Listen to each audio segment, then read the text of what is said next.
దక్షిణ కాశీగా ప్రసిద్ధిగాంచిన వేములవాడ శ్రీ రాజరాజేశ్వర స్వామివారి ఆలయ అభివృద్ధి విస్తరణ పనులకు సంబంధించిన సమీక్షా సమావేశాన్ని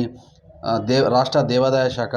ప్రిన్సిపల్ సెక్రటరీ శైలజ రామయ్యర్, ప్రభుత్వ విప్ వేములవాడ ఎమ్మెల్యే ఆది శ్రీనివాస్తో పాటు రాజన్న సిరిసిల్ల జిల్లా కలెక్టర్ సందీప్ కుమార్ జాలు వివిధ శాఖల అధికారులతో సమీక్షా సమావేశాన్ని అయితే ఈరోజు నిర్వహించారు. ఈ తరుణంలో వేములవాడ శ్రీ రాజరాజేశ్వర ఆలయంతో పాటు ఆలయ పరిసర ప్రాంతాలు,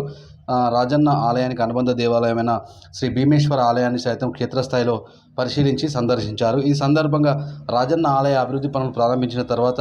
ఈ భక్తులకు ఇబ్బందులు లేకుండా భీమన్న ఆలయంలో సామాన్య భక్తులకు స్వామివారి దర్శనార్థం తాత్కాలిక ఏర్పాట్లు కూడా ఇబ్బందులు లేకుండా చేస్తున్నామనే పరిస్థితి చెప్తా ఉన్నారు. ఈ సందర్భంగా వారు ప్రత్యేకంగా రాష్ట్ర దేవాదాయ శాఖ ప్రిన్సిపల్ సెక్రటరీ శైలజ రామయ్యర్తో పాటు ప్రభుత్వ విప్ వేములవాడ ఎమ్మెల్యే ఆది శ్రీనివాస్ ప్రత్యేకంగా మీడియాతో మాట్లాడారు. దేవస్థానాలకి పునర్వైభవం తీసుకురావడానికి వేములవాడ దేవస్థానంతో మొదలుపెట్టిస్తున్నాము. ముఖ్యంగా ముఖ్యమంత్రి వర్యులు పోయిన సంవత్సరం సెప్టెంబర్ నెల వచ్చి ఇక్కడ 78 కోట్లు ఉన్నటువంటి గుడి రెస్టోరేషన్కి వారు శాంక్షన్ ప్రకటించారు. ఈ కార్యక్రమాన్ని మొదలుపెట్టడానికి మన గౌరవ వేములవాడ శాసనసభ్యులు వారు ఈరోజు మాతో పాటు డిపార్ట్మెంట్తో పాటు డీటెయిల్డ్ మీటింగ్ కండక్ట్ చేసి ఫీల్డ్ ఇన్స్పెక్షన్ కూడా చేయడం జరిగింది. ముఖ్యంగా ఆగమాల్ని తర్వాత వాస్తుని మనము మైండ్లో పెట్టుకొని చేస్తున్నటువంటి పునర్నిర్మాణం ఎక్కడ కూడా ఇబ్బంది కార్యక్రమం లేకుండా చేయాలనే ఒక ఆలోచనతో ఈరోజు ఈ కార్యక్రమాన్ని మేము డిస్కషన్ చేసి మొదలు పెట్టబోతున్నాము.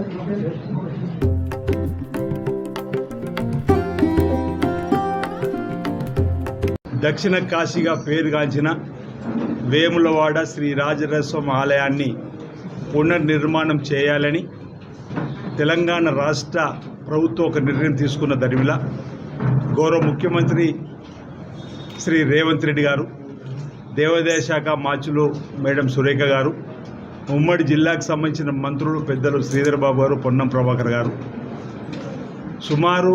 వేములవాడ ఆలయ విస్తీర్ణానికి 76 కోట్ల పైచిలుకు నిధులు మంజూరు కావింపజేసి, అన్నసత్రానికి 35 కోట్లు కావింపజేసి, వేనాడు దేవాలయ అభివృద్ధితో పాటు పట్టణ అభివృద్ధి కూడా చేయాలి.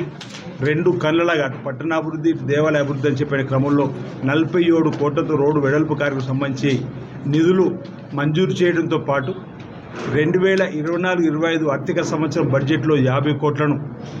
25-26 బడ్జెట్లో ఒక 100 కోట్ల రూపాయలను కూడా పెట్టుకొని బడ్జెట్లో ముందుకు పోయే క్రమంలో ఇప్పటికే అన్నసత్రానికి 35 కోట్ల సంబంధించి టెండర్ ప్రక్రియ పూర్తయింది. ఈరోజు ప్రధానంగా తెలంగాణ రాష్ట్ర ప్రభుత్వ పక్షాన దేవాదాయ శాఖ ప్రిన్సిపల్ సెక్రటరీగా ఉన్నటువంటి మేడం శైలజ రామయ్యర్ గారు, అదేవిధంగా కమిషనర్ గారు, అదేవిధంగా వీటిలో వైస్ చైర్మన్గా ప్రస్తుతం జిల్లా కలెక్టర్ ఉన్నటువంటి వారు, స్థపతి, అదేవిధంగా ఆర్కిటెక్ట్ విభాగము, R&Bకి సంబంధించినటువంటి బృందము, ఆగమ శాస్త్రానికి సంబంధించినటువంటి నిపుణుల బృందము, వేనాడు దేవాలయానికి సంబంధించినటువంటి అధికారులు, అదేవిధంగా బ్రాహ్మణోత్తములు, ఇతర అనువంశిక వర్చకులకు సంబంధించిన వారి యొక్క అందరి సూచనలు తీసుకొని ముందుకు పోయే క్రమంలో క్షేత్రస్థాయిలో రాష్ట్ర ప్రభుత్వ పక్షాన పర్యటన జరిపి ఏ విధంగా ముందుకు పోతున్నామని చెప్పని నమూనాలను మ్యాప్ల ద్వారా కూడా చూసి క్షేత్రస్థాయిలో పరిశీలించి ఇప్పటికే బహుశా నవంబర్ 21 తారీఖు నాడు గౌరవ ముఖ్యమంత్రి రేవంత్ రెడ్డి గారితో పాటు 8 మంది మంత్రులు వచ్చి ఫౌండేషన్ వేసిపోయిన సందర్భంలో, అంతకంటే ముందు ఆ మధ్యలో కూడా వేములవాడ రాజన్న ఆలయాన్ని అభివృద్ధి పత్రంలో తీసుకొని పోయే క్రమంలో అనుబంధంగా అంటే శృంగేరి పీఠానికి ఈ వేములవాడ రాజన్న ఆలయంలో ఏ మార్పులు చేసినా వారి అనుమతి తప్పనిసరి కాబట్టి శ్రీ శ్రీ శ్రీ విధుశేఖర భారతి గారిని, శ్రీ శ్రీ భారతీనంద తీర్థ స్వామి పెద్ద స్వామి గారు కూడా స్వయంగా నేను ఇక్కడ ఉన్నటువంటి అధికారులందరూ కూడా వెళ్ళి వేరే దేవునికి సంబంధించినటువంటి పూజారులందరూ కూడా వెళ్ళి 2 మార్లు వారికి చెప్పి వారి అనుమతి తీసుకొని ముందుకు పోయే క్రమంలో మూడోసారి ముఖ్యమంత్రి గారు వచ్చే సమయంలో కూడా విజయవాడలో ఉంటే ప్రత్యేకంగా ప్రిన్సిపల్ సెక్రటరీ గారు, అదేవిధంగా కమిషనర్ కూడా వెళ్ళి మూడోసారి కూడా అనుమతులు తీసుకొని కొన్నిటికి వారు శ్రీముఖు కూడా ఇచ్చిన క్రమంలో మరింత విస్తృతంగా ముందుకు పోయే క్రమంలో వారి అపాయింట్మెంట్ కూడా మళ్ళీ ప్రిన్సిపల్ సెక్రటరీ గారు తీసుకున్నారు. ఈ నెక్స్ట్ వారంలో వారు రమ్మని చెప్పిన క్రమంలో వెళ్ళి ఈ తుది నమూనాలను ఈరోజు క్షేత్రస్థాయిలో ఏదైతే తెలంగాణ రాష్ట్ర ప్రభుత్వ అధికార యంత్రాంగం ద్వారా గౌరవ ముఖ్యమంత్రి గారు వీటిడి చైర్మన్ హోదాలో ముఖ్యమంత్రి హోదాలో వారు చెప్పిన సూచనలు సలహాలు అమలు చేసే క్రమంలో మనకు పూర్తి స్థాయిలో చూడడం జరిగింది. ఈ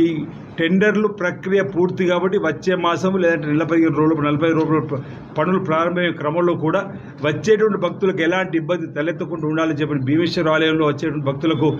దర్శనానికి ఏర్పాటు చేసేట్లో భాగంగా భీమేశ్వర ఆలయాన్ని కూడా పరిశీలించడం జరిగింది. ఈ ఏదైతే వేములవాడ రాజరాజస్వామి ఆలయం పునర్నిర్మాణం జరిపేటువంటి సమయంలో స్వామివారికి ఏకాంతంగా సేవలు యథావిధంగా కొనసాగుతాయి. ఎక్కడా కూడా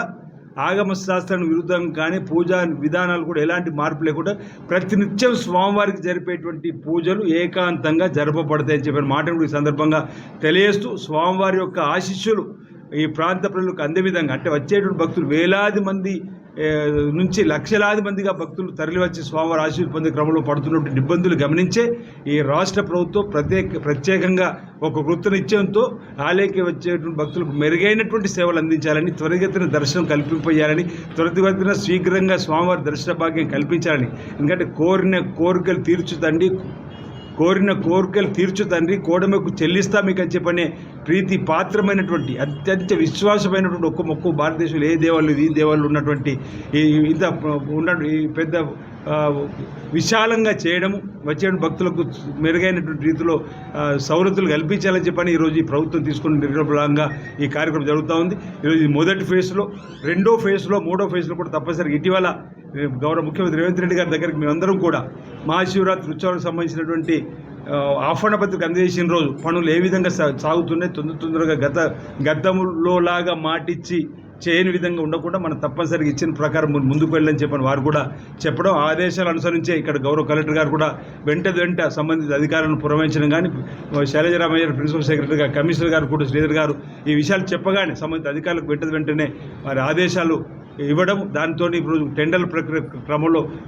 మరొకసారి ఎలాంటి ఇబ్బంది తలెత్తకుండా చూడాలని చెప్పని అందరి అభిప్రాయాలను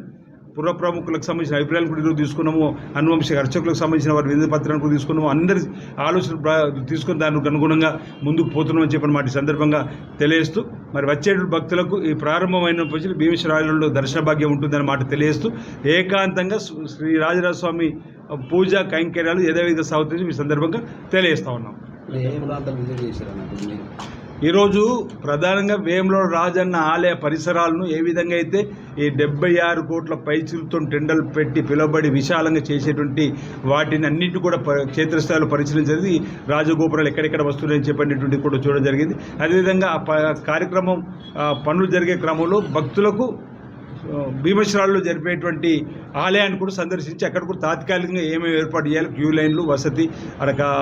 అభిషేక మండపాలు, లేదంటే కళ్యాణ మండపాలు, లేకపోతే సత్యనారాయణ పూజలు చేసే వారికి ఎలాంటి ఇబ్బంది తలెత్తకుండా చూసేటువంటి కార్యక్రమం, అక్కడ శంకర్ మఠంలో ఉన్న స్థలాన్ని వాడుకోవాలని, అక్కడ వేద పాఠశాలలో ఉన్న స్థలాన్ని కూడా వాడుకోవాలని, ఇప్పుడు ఇక్కడ